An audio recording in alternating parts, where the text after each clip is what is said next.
Severe weather is brewing across Oklahoma tonight. Social media threats ramp up security at schools, and why police were investigating at Norman's Hampton apartments today. This is OU Nightly.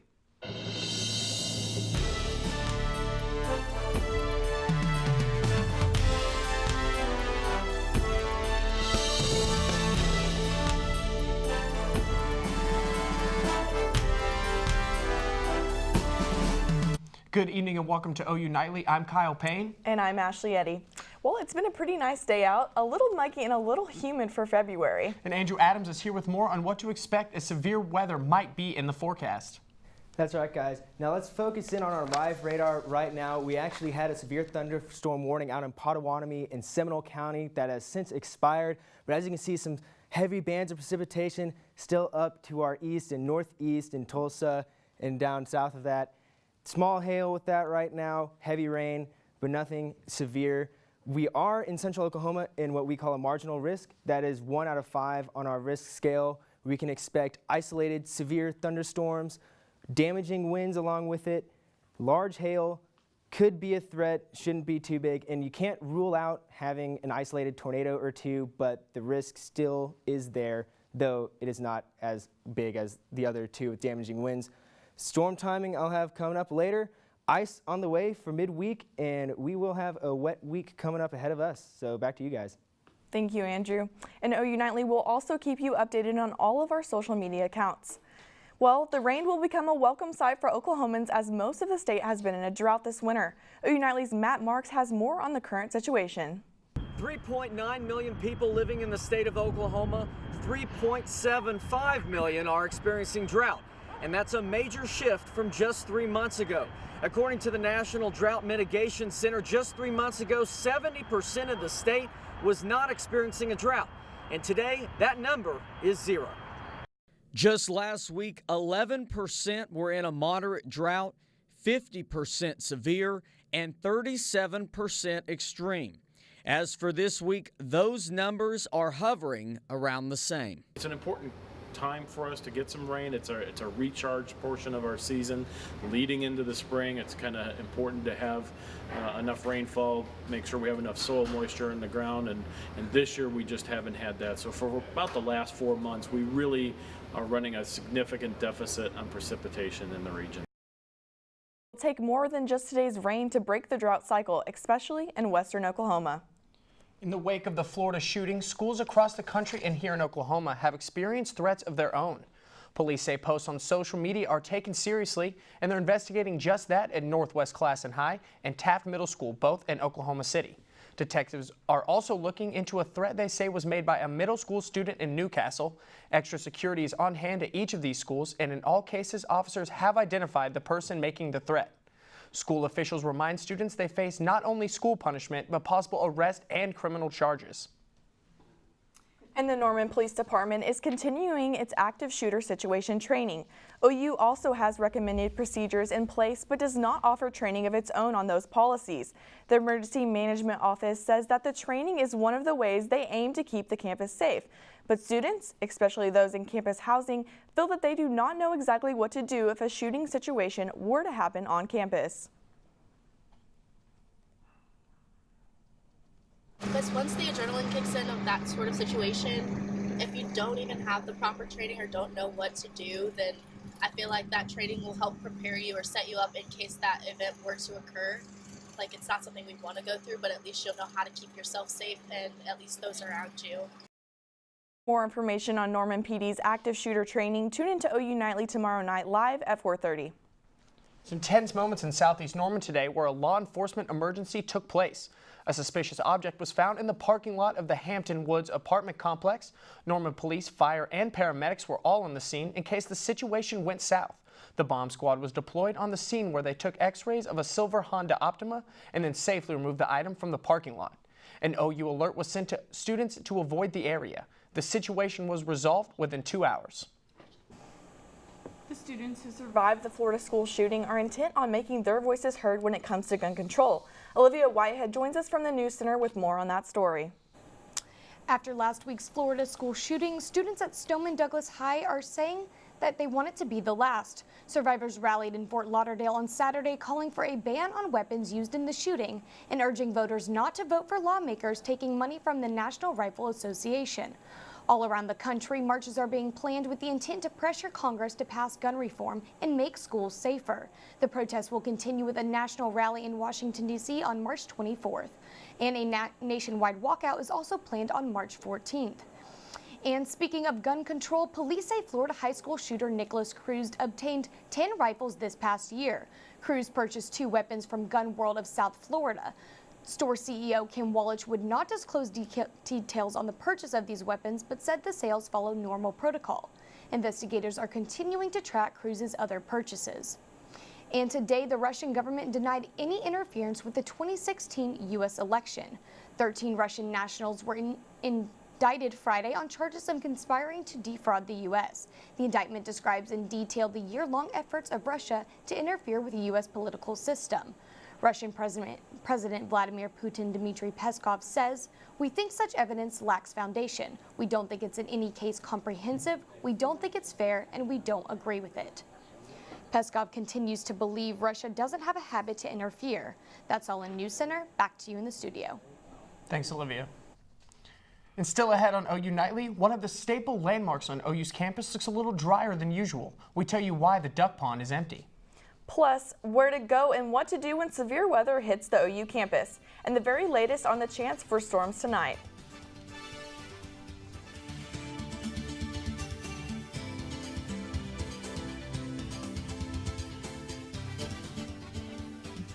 Welcome back. With the chance of severe weather tonight, it's a good time to be aware of where the safety shelters are for OU students.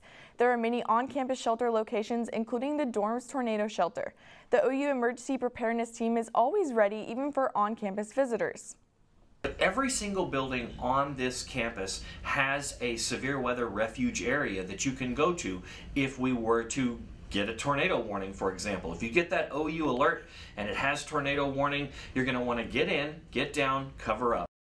Experts say severe weather can happen year-round in Oklahoma, so it's always wise to be aware of shelters no matter the season.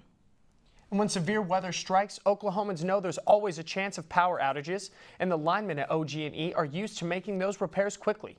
That's why they've been asked to assist in Puerto Rico, where hundreds of thousands of people are still without electricity after Hurricane Maria. OU Nightly's Jaron Spohr has more on how Oklahoma's very own are helping out. On September 20th, 2017, Category 5 Hurricane Maria had a direct hit on Puerto Rico. OG&E decided to help with the restoration. On December 14th of 2017, we made a commitment as a utility, along with 18 other utilities across the United States, to send members and send personnel in support of the effort. January 20, the first crews arrived to get the electricity back on. But it was what happened when they got there that reinsured their decision. We knew that we did the right thing. The people there are in extreme need of services. Extremely happy to see us there on the island. They understand that we have the expertise, the skills, and abilities to do that. OG&E was able to return electricity to their region within 1 day of being on the island. They did a crew change on February 8th in hopes of finishing the job. Jaron Spohr, OU Nightly. According to USA Today, 400,000 people in Puerto Rico are still without power. And since the Florida school shooting, mental health has been the focus of many comments from the Trump administration. Will Cornelius has a story on today's Health Beat. That's right, Ashley. The president is facing opposition for his comments focusing on poor mental health as the cause of last Wednesday's shooting in Parkland, Florida. Health experts are pushing back, saying that mental illness is not a precursor to violent behavior. Survivor of the shooting, Emma Gonzalez, believes mental health was only one of the factors that led to the massacre. We know that they're claiming that there are mental health issues, and I am not a psychologist, but we need to pay attention to the fact that this isn't just a mental health issue. The Academy of Pediatrics and 5 other health organizations have issued a statement urging that gun violence be labeled as a national public health epidemic. And health experts are saying one of the worst flu seasons in a decade may be leveling off. The CDC says the number of flu cases has grown every week since November this flu season, but their latest report shows that the numbers are starting to steady. Here in Oklahoma, there have been 3,132 confirmed cases of the flu and 153 deaths.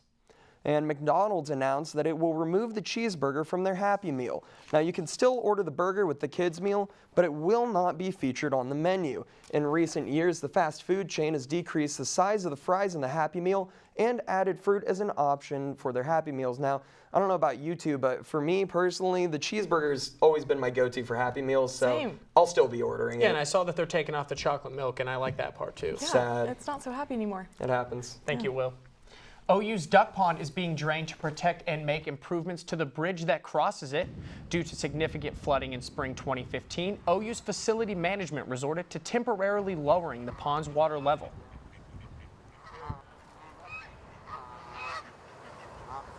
To make necessary repairs to preserve it for years to come. So in order to do that, they had to lower the water level of the Duck Pond Bridge temporarily to restore the bridge and make sure it's on more solid footing for years to come. Duck Pond's water levels will be restored by Thursday afternoon. And still ahead on OU Nightly, Andrew Adams is standing by with updates on tonight's potential severe weather chances. That's right, guys. You know, it's been a cloudy day in Norman. Look at that. I'll let you know when those clouds are going to bring us some rain.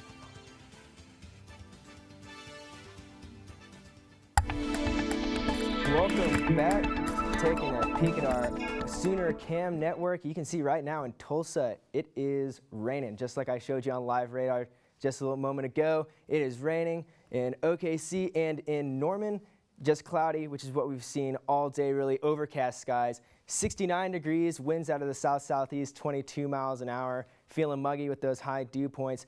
Tonight, expect our low at 64, well above average. We are going to be cloudy, and that is going to keep us warm, especially with these storms.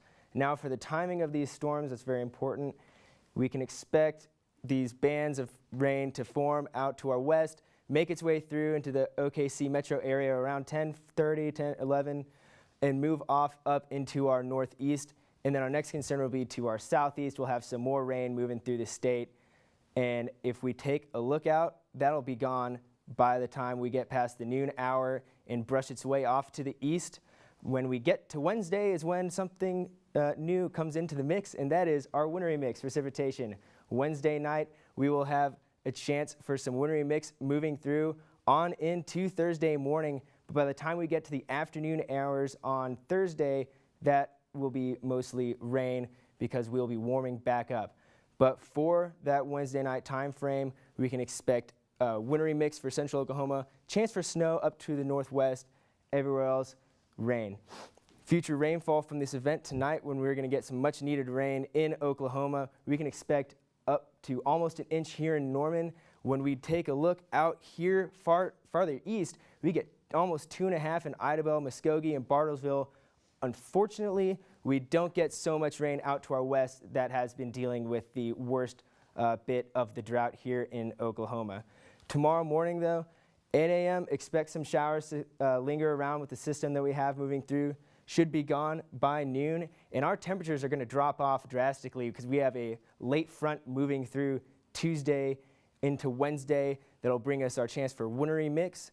Some rain on Thursday, again on Friday, but that rain will be gone by the time we get to Saturday into Sunday, and what should really be a beautiful weekend if you look at that. I'm all about that. Once the rain gets out, which, I mean, hopefully western Oklahoma can get some, but it's not looking like it just yet. Yeah, nice weekend. We just got to make it through this wet. Right. A lot going on this week. Got the rain, got some wintry mix possible, so. Yeah, I mean, snow on Wednesday, that could be fun. Yeah, I'd be okay with that. Thank you. Absolutely. Right. And it was a busy weekend for OU athletics, and the action continues tonight as Trey Young and the Sooners take on Kansas. Rachel Roberts joins us to get you ready for tonight's big matchup. That's right, guys, and OU Nightly's very own are in Lawrence to give us a preview of tonight's game. Plus, the NBA All-Star Game showcased a new format. Stick around, sports is next.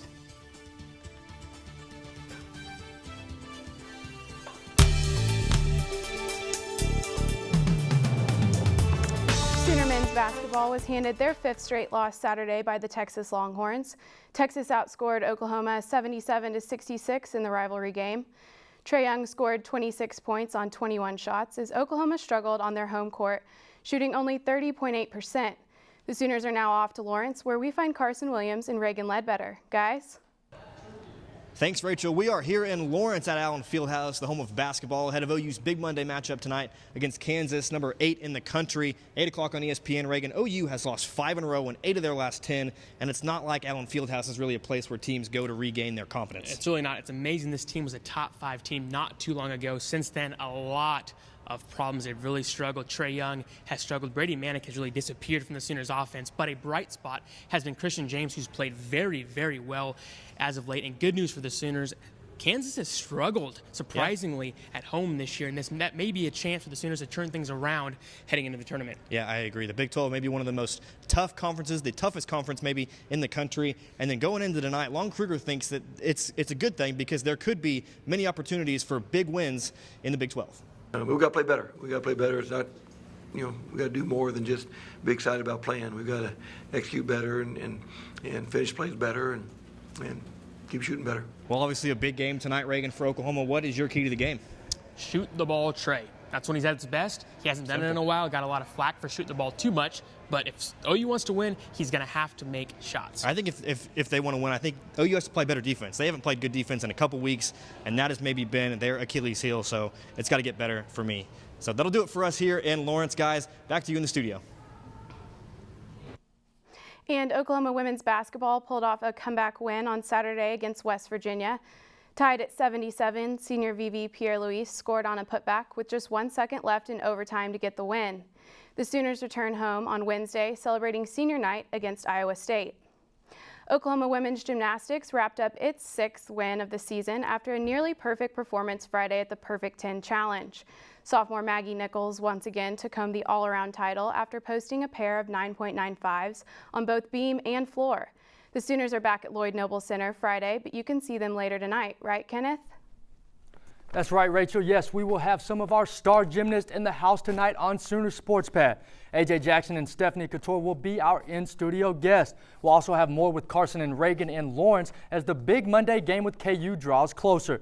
Plus, former OU linebacker Jordan Evans fills us in on what his NFL rookie year was like. So join us live at 7:30 on Fox Sports Oklahoma. If you just so happen to miss that, catch the replay tomorrow right here after this newscast. Rachel?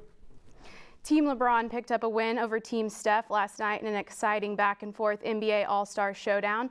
LeBron earned his 3rd All-Star MVP award after being just 2 assists shy of a triple-double. And thanks to the new format, there was more effort, more blocks, and more defense than years in the past.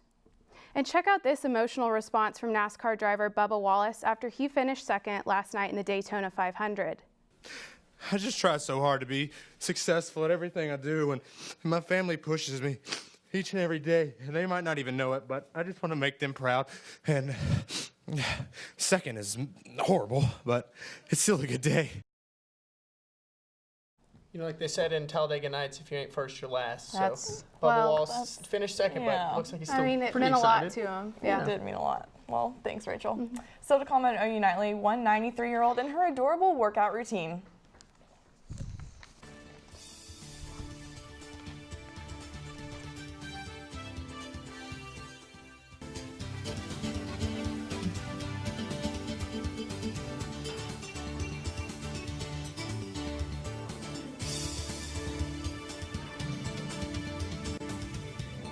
I'm Taitum Wilson at the OU Nightly Update Desk. Oklahoma Representative Mike Ritz says he is putting a resolution to oust a judge on hold. The resolution says the judge neglected his duty in accepting a plea agreement with a man who admitted to raping a 13-year-old girl at an Oklahoma church camp. And today, a Senate bill that would adopt daylight saving time as Oklahoma's year-round standard time has passed the Senate committee.